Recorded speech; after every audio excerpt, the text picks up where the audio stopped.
Shalom,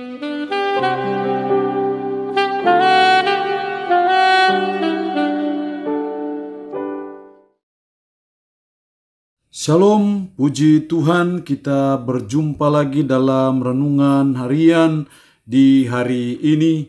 Saya percaya kita semua ada dalam pertolongan Tuhan, semua ada dalam perlindungan dan berkat-berkat Tuhan dalam kehidupan kita. Kita mengawalinya dengan berdoa.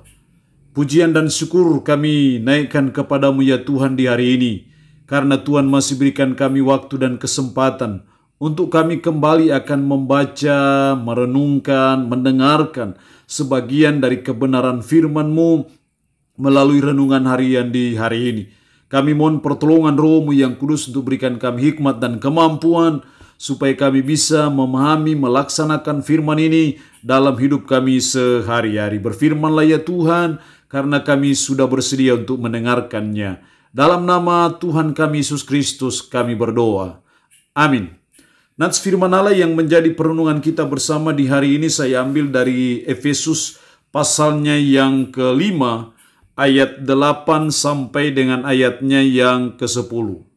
Efesus pasal 5 ayat 8 sampai dengan ayatnya yang ke-10, demikian firman-Nya. Memang dahulu kamu adalah kegelapan, tetapi sekarang kamu adalah terang di dalam Tuhan.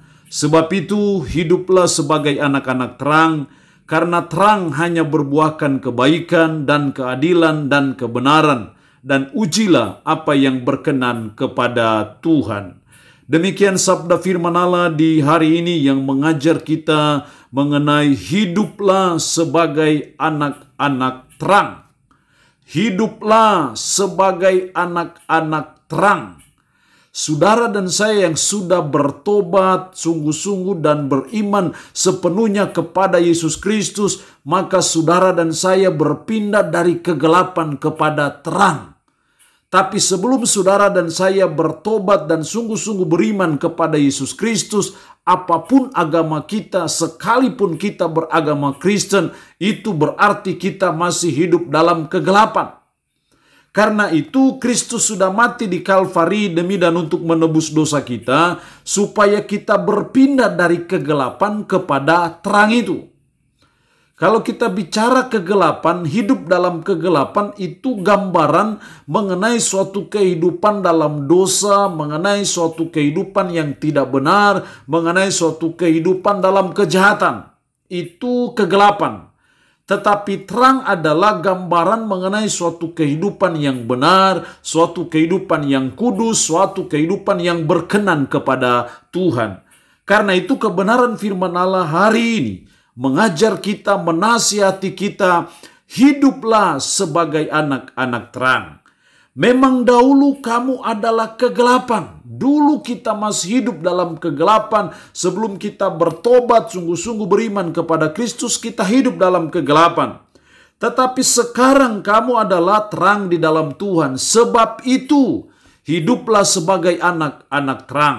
Sebab itu, hiduplah sebagai anak-anak terang. Itu yang Tuhan mau dalam hidup kita sebagai umat, supaya kita hidup sebagai anak-anak terang.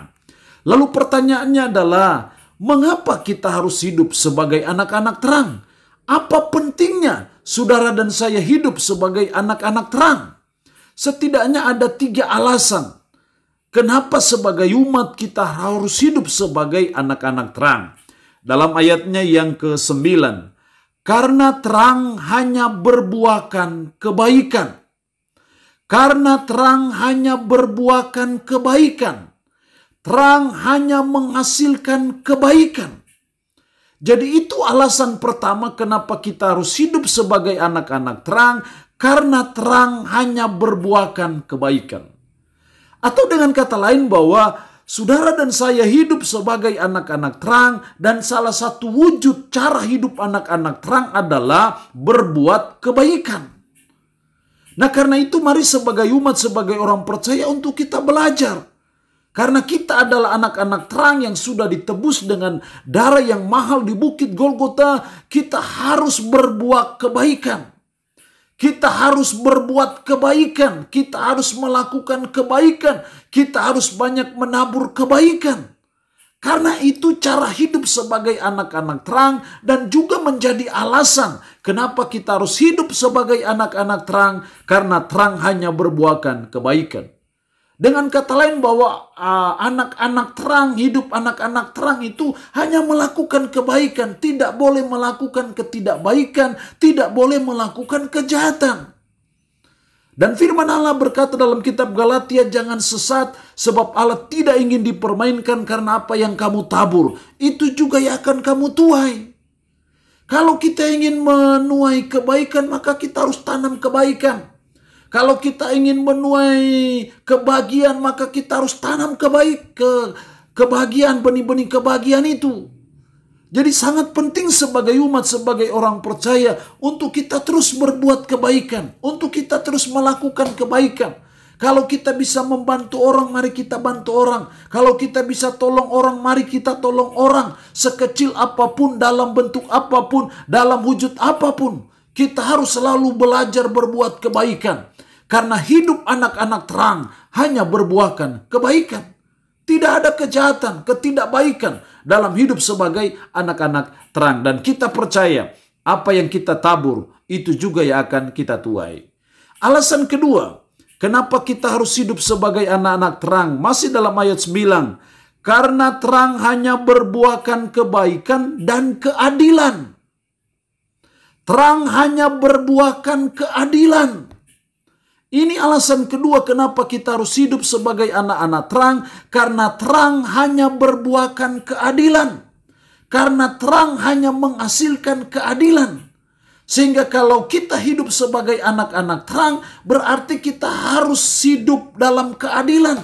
Kita harus bersikap adil. Yang namanya adil berarti bahwa kita tidak berat sebelah. Kalau kita anak-anak Tuhan yang ada di dalam dunia pengadilan, berarti kita harus menegakkan keadilan. Yang benar harus tetap benar, dan yang salah harus tetap salah. Yang benar harus dibebaskan, tetapi yang salah yang harus dihukum. Jangan yang salah malah jadi benar, dan yang benar justru jadi salah. Itu namanya ketidakadilan, dan ketidakadilan adalah cara hidup anak-anak gelap. Tapi anak-anak terang hanya berbuahkan keadilan, hanya menghasilkan keadilan, hanya mengusahakan keadilan, hanya memperjuangkan keadilan. Itulah hidup kita sebagai anak-anak terang. Itu berarti bahwa mari kita terus belajar. Kita terus berusaha dalam hidup kita supaya kita selalu berbuat keadilan. Sebagai orang tua yang dikaruniai anak-anak, kita harus bersikap adil. Untuk anak-anak kita jangan berat sebelah. Jangan ada yang dianak emaskan, sementara yang lain menjadi anak-anak yang kita hajar terus-menerus. Itu juga bagian dari ketidakadilan. Dalam hal apapun juga kita harus memperlakukan pegawai itu sama rata. Artinya kita harus selalu bersikap adil. Karena cara hidup anak-anak terang itu harus bersikap adil. Jadi itu alasan yang kedua kenapa kita harus hidup sebagai anak-anak terang. Karena alasan yang kedua, karena terang hanya berbuahkan keadilan. Yang ketiga, masih dalam ayatnya yang ke-9. Karena terang hanya berbuahkan kebaikan dan keadilan dan kebenaran. Dan kebenaran. Artinya bahwa kenapa kita harus hidup sebagai anak-anak terang. Karena alasan yang ketiga, terang hanya berbuahkan kebenaran. Hidup anak-anak terang itu selalu menghasilkan kebenaran, selalu berbuat kebenaran, selalu menjunjung tinggi kebenaran, selalu menegakkan kebenaran. Itu hidup sebagai anak-anak terang. Jadi anak-anak terang itu harus dijauhkan dari kehidupan yang tidak benar. Tetapi sebaliknya dia terus berjuang. Dia terus berusaha, dia terus mengusahakan hidupnya untuk selalu berjalan dalam kebenaran, hidup dalam kebenaran, karena terang hanya berbuahkan kebenaran. Nah, karena itu sebagai umat, sebagai orang percaya, mari kita terus belajar. Kita terus memperjuangkan supaya kita hidup dalam kebenaran, karena kebenaran itu meninggikan derajat bangsa, tetapi dosa itu adalah noda bangsa. Kita harus selalu berbuahkan kebenaran. Kita harus selalu berjalan sesuai dengan kebenaran. Dan firman Allah adalah kebenaran. Sehingga kalau kita hidup sesuai dengan kebenaran, sama artinya dengan kita harus hidup sesuai dengan kebenaran firman. Dan kita percaya bahwa ketika saudara dan saya mengetahui kebenaran, hidup sesuai dengan kebenaran, firman Allah berkata kebenaran itu akan memerdekakan kita dari dosa, memerdekakan kita dari belenggu dosa. Karena itu kebenaran itu sangat penting dalam hidup kita sebagai umat, sebagai orang percaya. Nah, supaya kita berjalan dalam kebenaran, maka kita harus tahu kebenaran.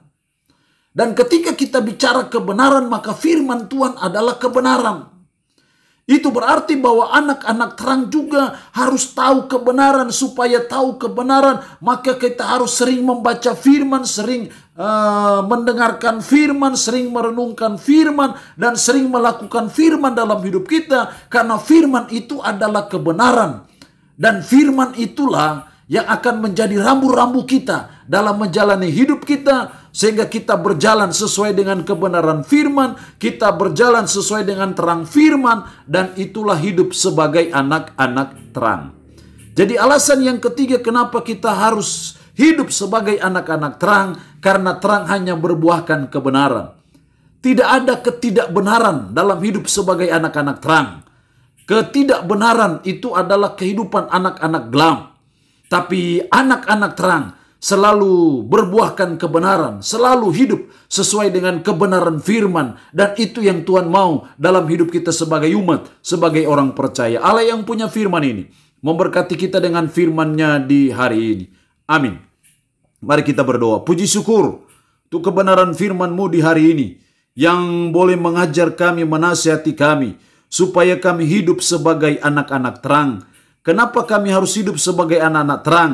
Karena terang hanya berbuahkan kebaikan. Karena terang hanya berbuahkan keadilan. Karena terang hanya berbuahkan kebenaran. Roh-Mu yang kudus, tanamkanlah, meteraikanlah firman Allah dalam hati dan pikiran kami. Dan sanggupkan kami untuk kami bisa menjalani hidup sesuai dan berpadanan dengan firman-Mu di hari ini. Hamba mohon berkat-Mu bagi umat-Mu yang boleh mendengarkan renungan harian di hari ini. Berkat jasmani, berkat kekuatan, berkat umur panjang Tuhan berikan. Umat-Mu yang dalam keadaan sakit, tanpa berdoa dalam nama Yesus, Tuhan lawat, Tuhan jamah, dan Tuhan beri kesembuhan kepada mereka. Terpuji-pujilah nama-Mu Tuhan. Dalam nama Tuhan Yesus Kristus kami berdoa. Amin. Shalom. Sampai berjumpa lagi dalam renungan harian edisi berikutnya.